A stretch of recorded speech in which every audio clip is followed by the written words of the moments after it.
So, square root simplification. Pero ito with calculator. Okay?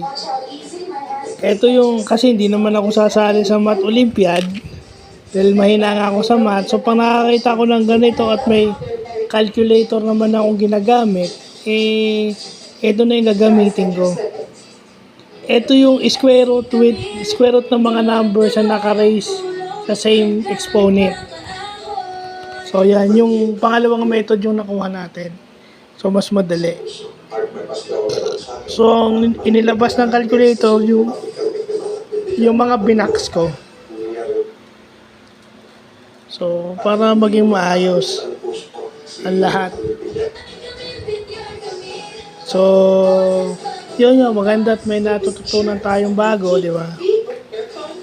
Para mas okay.